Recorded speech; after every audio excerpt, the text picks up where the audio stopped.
Dans ce chapitre, nous allons généraliser les principes de conception de circuits séquentiels en présentant la notion d'automate fini ou de machine à état fini. Un automate est un modèle mathématique permettant de représenter le comportement d'un système en termes d'état et de transition.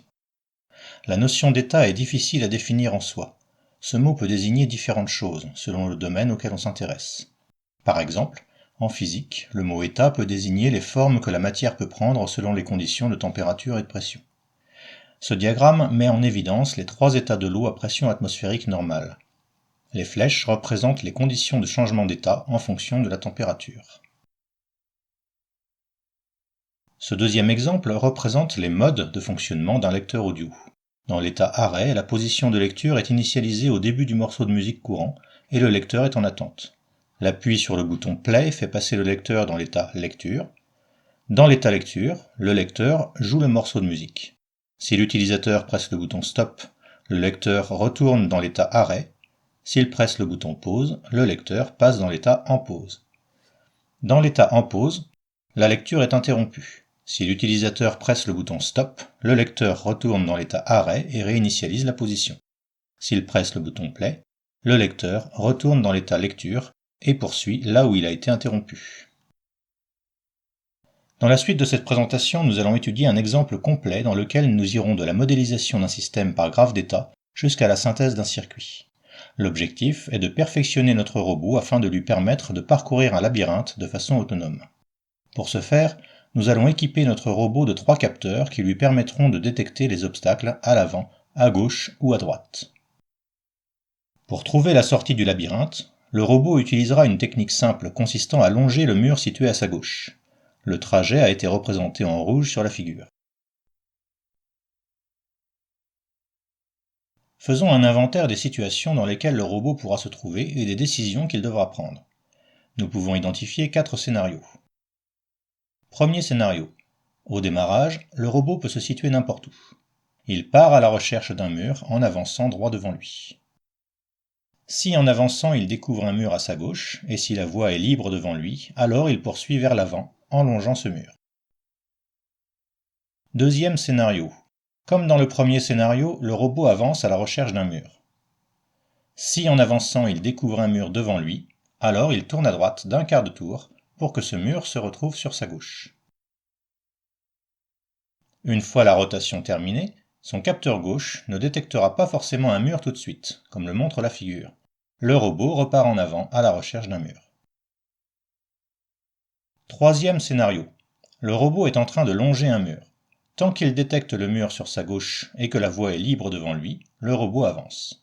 S'il arrive au bout du mur qu'il est en train de suivre, il tourne à gauche d'un quart de tour. Une fois la rotation terminée, il repart en avant à la recherche d'un autre mur à suivre. Quatrième scénario. Le robot est en train de longer un mur. Si en avançant il détecte un obstacle devant lui, le robot tourne à droite d'un quart de tour. Une fois la rotation terminée, il repart en avant. Ce n'est peut-être pas nécessaire, mais par précaution, il se remet à la recherche d'un mur comme dans les autres scénarios. En rassemblant ces 4 scénarios, nous pouvons identifier 4 états dans le fonctionnement du robot. L'état recherche d'un mur, dans lequel le robot avance jusqu'à ce qu'il détecte un mur à gauche ou devant lui.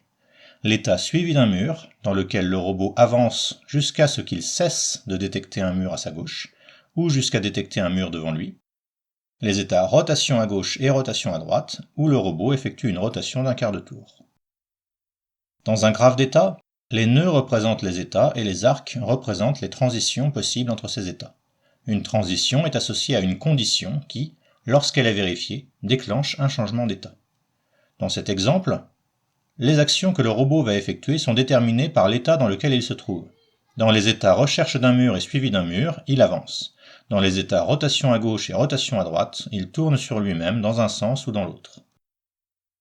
Ce graphe d'état décrit-il une fonction combinatoire ou une fonction séquentielle? Autrement dit, est-il possible de faire correspondre à chaque combinaison d'entrée une unique combinaison de sortie? Comme on le voit sur cette figure, dans les états recherche d'un mur et rotation à gauche, en présence des mêmes entrées, le robot peut exécuter des actions différentes.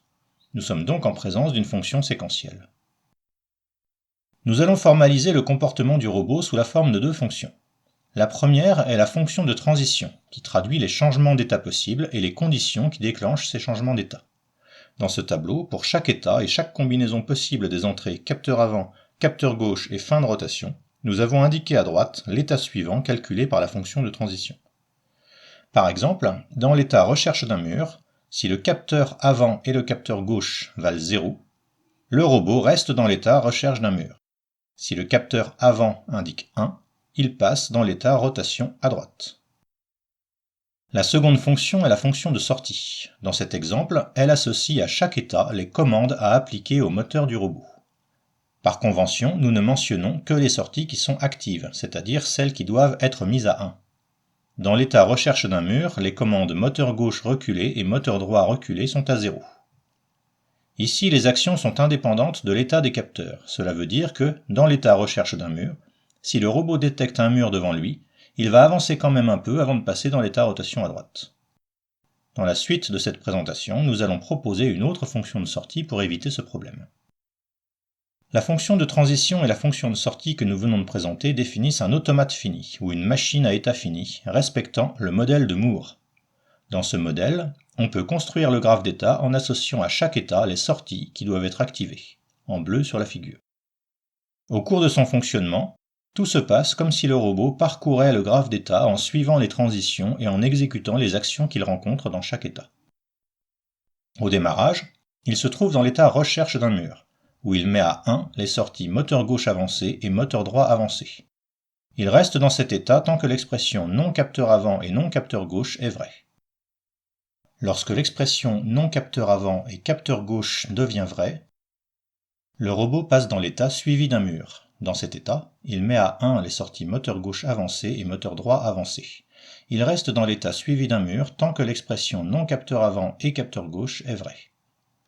Quand l'expression non capteur gauche devient vraie, le robot passe dans l'état rotation à gauche. Là, il met à 1 les commandes moteur gauche reculé et moteur droit avancé. Il reste dans cet état tant que l'expression non fin rotation est vraie. Lorsque fin rotation devient vraie, il retourne dans l'état recherche d'un mur. Dans certaines situations, il est souhaitable de tenir compte des entrées dans le calcul des sorties. Modifions la fonction de sortie de notre robot pour annuler certains déplacements sans attendre d'avoir changé d'état. Désormais, dans les états recherche d'un mur et suivi d'un mur, on arrête le déplacement du robot immédiatement lorsqu'il détecte un obstacle devant lui, c'est-à-dire lorsque capteur avant vaut 1. Dans l'état suivi d'un mur, le robot s'arrête également lorsqu'il perd le contact avec le mur gauche. Dans les états rotation à gauche et rotation à droite, on arrête les moteurs dès que fin rotation vaut 1. Si la fonction de sortie dépend de l'état et des entrées, on dit que l'automate respecte le modèle de Mealy. Lorsque c'est possible, les actions sont alors indiquées sur les transitions du graphe d'état, en rouge sur la figure. Voici une vue complète du graphe d'état avec la nouvelle fonction de sortie. Lorsqu'on a modélisé le comportement d'un système sous la forme d'un automate, il est possible de le traduire en un circuit en respectant la structure représentée sur cette figure. Au centre, l'état de l'automate est mémorisé dans un registre, qui se met à jour au rythme d'un signal d'horloge. À gauche, la fonction de transition est réalisée par un circuit combinatoire qui calcule l'état suivant en fonction de l'état courant et des entrées. À droite, la fonction de sortie est réalisée par un autre circuit combinatoire. Dans le modèle de Moore, la fonction de sortie calcule les sorties du circuit en fonction de l'état courant. Visualisons le comportement du robot sous la forme d'un chronogramme. Les 4 premières lignes représentent l'état courant et les entrées. Les 5 dernières lignes représentent l'état suivant et les sorties. Au démarrage, le robot est dans l'état recherche d'un mur et les deux moteurs reçoivent la consigne d'avancer. En bleu, dès que CG passe à 1, la fonction de transition indique que l'état suivant est suivi d'un mur. En orange, au front montant suivant de CLK, l'état courant se met à jour. Dans l'état suivi d'un mur, les commandes des moteurs restent les mêmes. Lorsque CG revient à 0, la fonction de transition indique que l'état suivant est rotation à gauche. Au front montant suivant de CLK, l'état courant se met à jour. Dans l'état rotation à gauche, le moteur gauche reçoit la consigne de reculer tandis que le moteur droit continue à avancer. Lorsque FR passe à 1, l'état suivant devient recherche d'un mur. Au front suivant de CLK, l'état courant se met à jour. Les deux moteurs reçoivent la consigne d'avancer. Voici un deuxième scénario dans lequel le robot rencontre un mur devant lui et effectue une rotation vers la droite. Pour un automate respectant le modèle de Mealy, on retrouve une structure de circuit similaire, mais cette fois-ci les entrées interviennent dans le calcul des sorties. Sur la figure, on a représenté en rouge les connexions qui n'étaient pas présentes dans le modèle de Moore. Observons les différences sur un chronogramme en reprenant la même séquence d'entrées. La fonction de transition étant la même, les différences se situeront au niveau des sorties. On commence dans l'état recherche d'un mur. Lorsque CG passe à 1, l'automate passe dans l'état suivi d'un mur au front d'horloge suivant. Dans ces deux états, les moteurs reçoivent pour consigne d'avancer. Lorsque CG passe à 0, la fonction de sortie arrête le déplacement du robot immédiatement. À titre de comparaison, le chronogramme indique en pointillé les valeurs que les signaux auraient avec la machine de Moore. Dans l'état rotation à gauche, le moteur gauche recule tandis que le moteur droit avance. Lorsque FR passe à 1, la fonction de sortie arrête le déplacement du robot immédiatement. Au front d'horloge suivant, le robot revient dans l'état recherche d'un mur et commande aux deux moteurs d'avancer. Un second scénario met en évidence les différences entre les sorties du modèle de Moore et du modèle de Mealy. Ici, à nouveau, les déplacements du robot s'arrêtent dans l'état recherche d'un mur en présence d'un obstacle à l'avant et dans l'état rotation à droite lorsque la fin de rotation est détectée. Dans un circuit qui réalise un automate fini, l'état courant et l'état suivant font partie des signaux qui circulent dans le circuit. Pour que ce soit possible, l'état doit être codé en binaire, comme les autres données. Choisissons par exemple de représenter chaque état par une valeur sur 2 bits S1 et S0. L'état recherche d'un mur sera représenté par la valeur 00, l'état suivi d'un mur par la valeur 01, l'état rotation à gauche par la valeur 10, l'état rotation à droite par la valeur 11. La fonction de transition peut alors être représentée sous la forme d'une table de vérité. De même, en remplaçant les états par leur code binaire et en détaillant les commandes des moteurs, nous obtenons la table de vérité de la fonction de sortie. Il ne reste qu'à appliquer les techniques de synthèse des circuits combinatoires que nous connaissons déjà. Sans chercher à l'optimiser, voici une réalisation possible de la fonction de transition. En bas, on remarque les deux bascules D qui mémorisent le code binaire de l'état. Le circuit de la fonction de sortie s'obtient en appliquant la même méthode. En associant les deux, voici le circuit complet de la commande du robot sous la forme d'une machine de Moore. Le choix du codage des états peut avoir un impact sur la complexité du circuit. Il est difficile de savoir a priori quel codage donnera le circuit le plus petit. Les deux types de codage que l'on rencontre le plus fréquemment sont à droite un codage compact dans lequel on utilise le plus petit nombre de bits possible, à gauche un codage dit one hot ou 1 parmi n, dans lequel il y a un bit par état et où un seul bit peut valoir 1 à la fois. Ici, pour les 4 états de notre robot, nous avons 4 bits. SRM pour l'état recherche d'un mur, SSM pour l'état suivi d'un mur, SRG pour l'état rotation à gauche et SRD pour l'état rotation à droite. Lorsqu'on utilise un code one-hot, on peut établir les équations de la fonction de transition et de la fonction de sortie directement à partir du graphe d'état. Par exemple, en observant les transitions qui vont vers l'état recherche d'un mur, on peut déduire l'équation qui figure en bas de l'écran. Cette équation se lit de la manière suivante. Au prochain front d'horloge, je serai dans l'état recherche d'un mur si je suis dans l'état rotation à droite et la fin de rotation est détectée. Ou si je suis dans l'état rotation à gauche et la fin de rotation est détectée. Ou si je suis dans l'état recherche d'un mur et il n'y a rien devant moi et il n'y a rien à ma gauche. En suivant le même raisonnement, on peut écrire l'équation de la fonction de transition pour l'état suivi d'un mur.